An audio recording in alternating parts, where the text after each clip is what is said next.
है है है है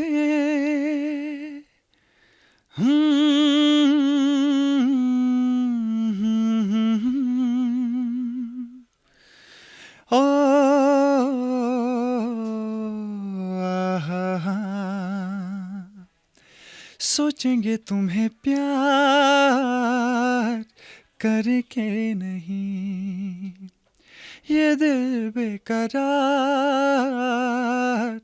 करके नहीं, ख्वाबों में छुपाया तुमको, यादों में बसाया तुमको, ख्वाबों में छुपाया तुमको, यादों में बसाया तुमको, मिलोगे हमें तुम जानम कहीं ना कहीं, सोचेंगे तुम्हें प्यार करके नहीं। इंटरनेट सेंसेशन बने हुए आफाक शफी से आज हम आपकी मुलाकात कराएंगे, जिन्होंने अपनी खूबसूरत आवाज़ से न सिर्फ इंडियन आइडल के जजेस का दिल जीता, बल्कि उसके साथ साथ पूरे मुल्क की आवाम का दिल जीता है और सोशल मीडिया पर खूब प्यार बटोर रहे हैं।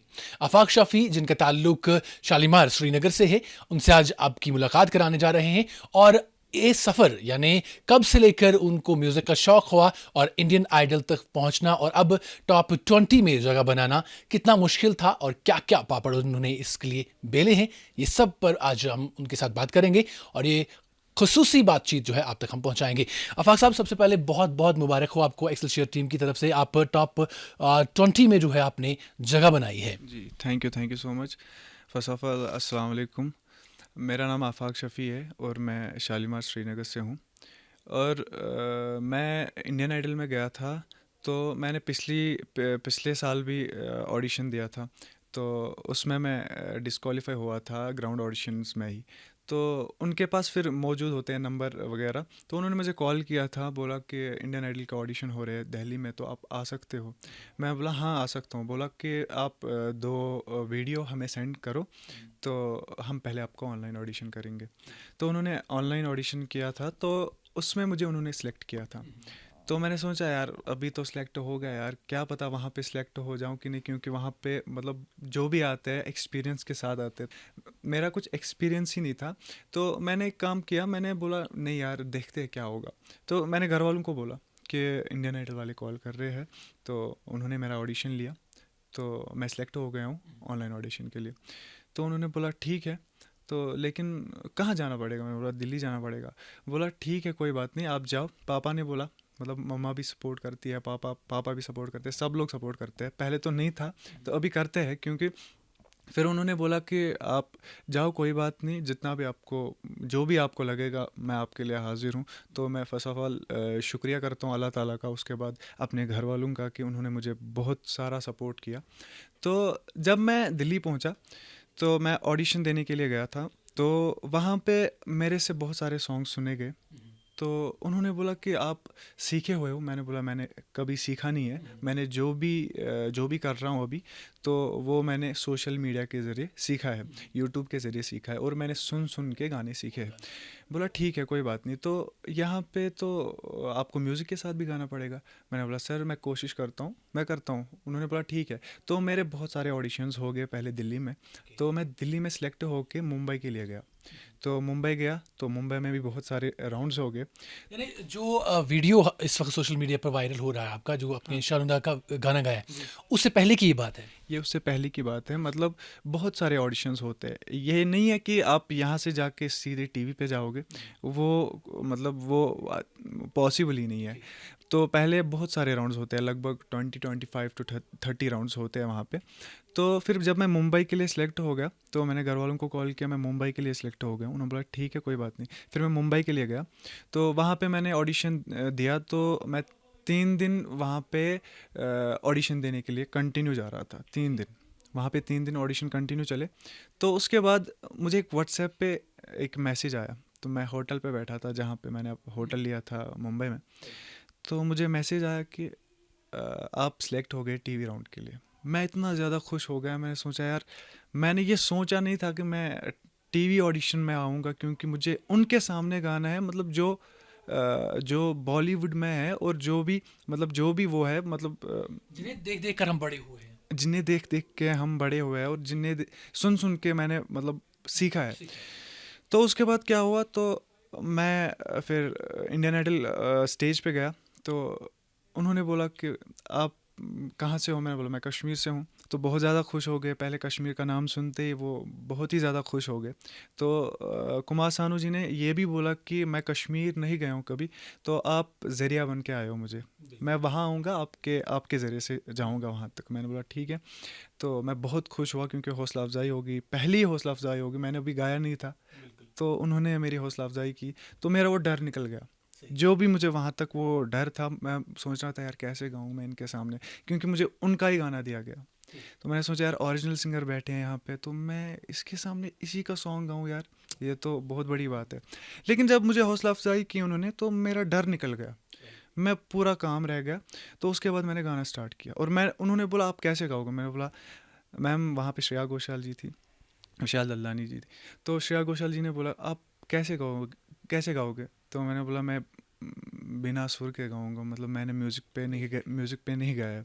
तो मैंने लिटरली नहीं गाया था, मतलब मैंने लाइव शोज़ कभी नहीं करता था।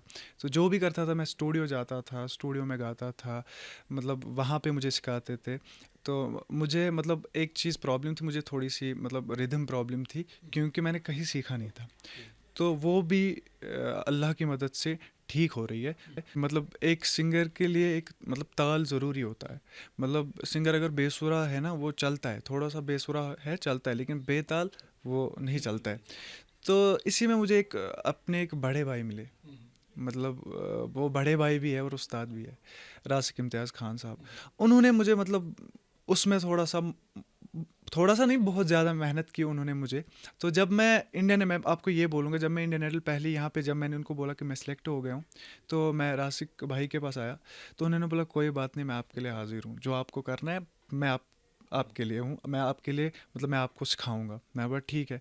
तो उन्होंने मुझे बहुत सारी प्रैक्टिस करवाई यहाँ पे। इंडियन आइडल के बाद क्या कुछ हुआ, वो हम आहिस्ता आहिस्ता वहाँ तक भी पहुँचेंगे, लेकिन जैसे ही आपकी वहाँ पे एंट्री हुई, उसके बाद आपको कहा गया कि आप सिलेक्टेड हैं, उसके बाद की जो फीलिंग है वो थोड़ा सा बताइएगा, क्योंकि हमने देखा कि जैसे ही वो वीडियो जो है वायरल हुआ, तब से लेकर हर किसी की ज़ुबान में, खासकर जम्मू कश्मीर में हम देखें तो सिर्फ आप ही का नाम जो है ले रहे हैं, और लोग भी इस गाने को गुनगुना रहे हैं। तो आपके साथ कैसा एक्सपीरियंस रहा, उसके साथ थोड़ा सा शेयर करिएगा, बाद में हम आपकी जो बाकी चीज़ें हुई उन पर भी बात करें। देखिए, जब मैं वहाँ पे पहले गया, तो मैंने विदाउट म्यूज़िक गाया।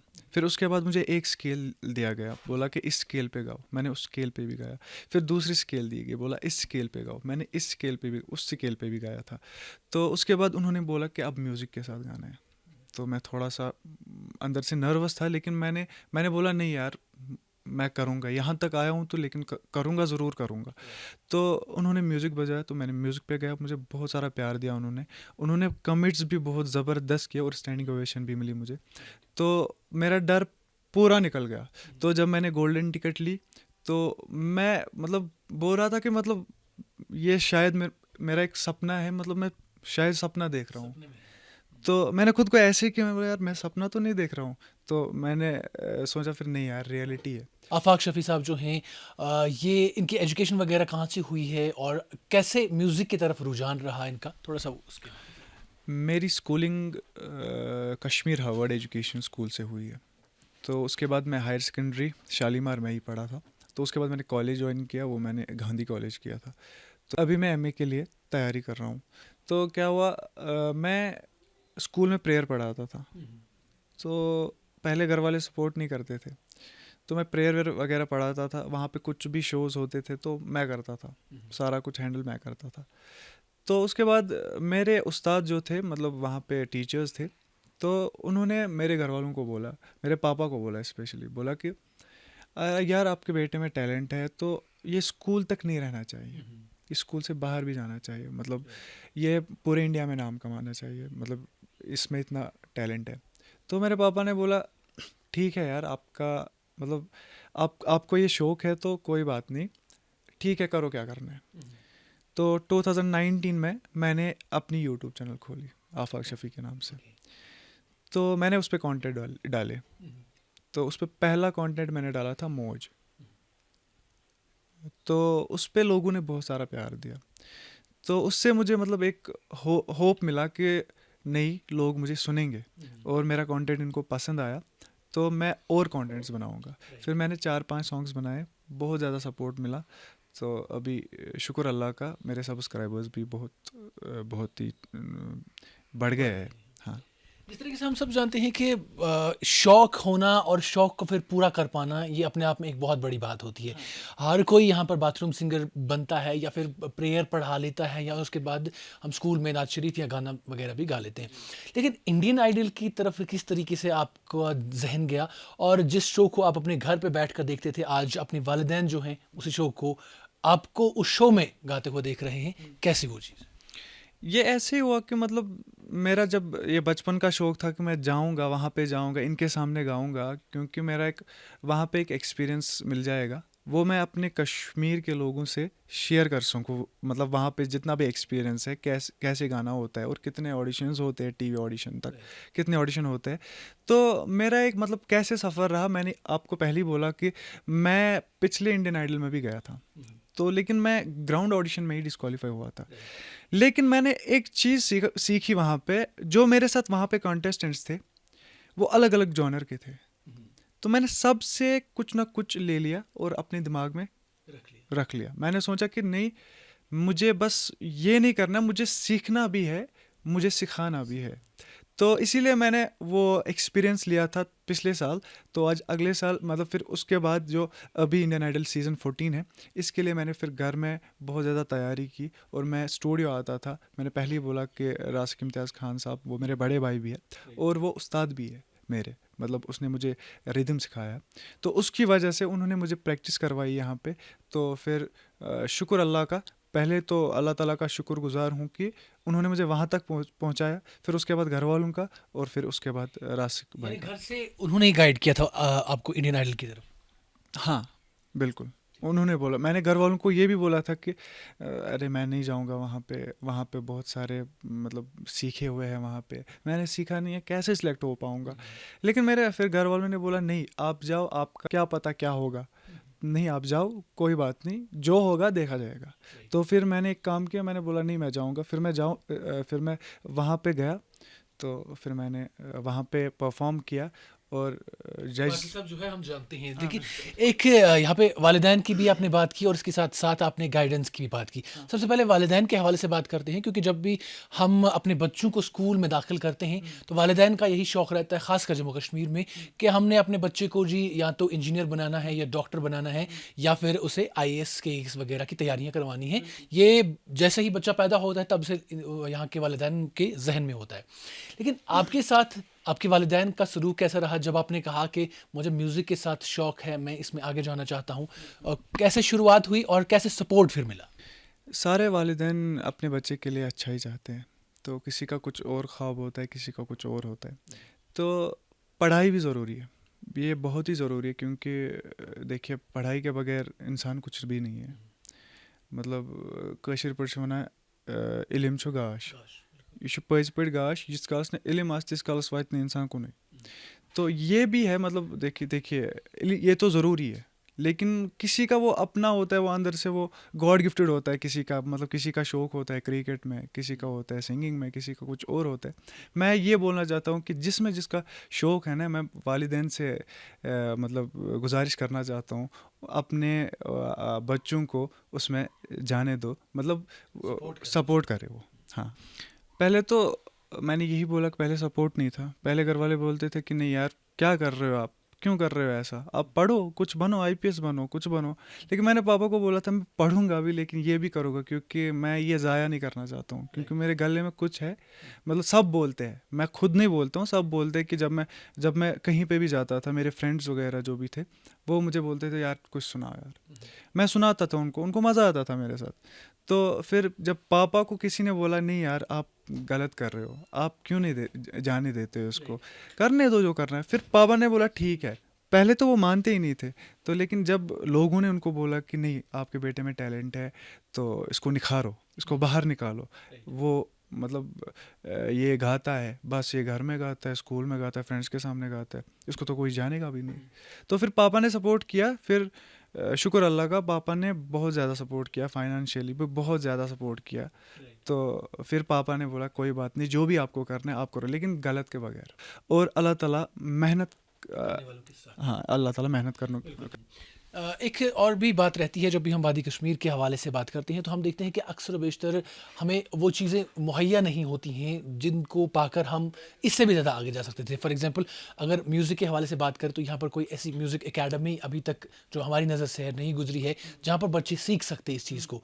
अभी क्रिकेट के हवाले से बात करें तो कुछ ना कुछ हो रहा है, लेकिन म्यूज़िक या बाकी जो चीज़ें हैं उनके हवाले से उस तरीके से काम नहीं हो रहा है। क्या आपको लगता है कि इस हवाले से भी काम करने की ज़रूरत है यहाँ पर?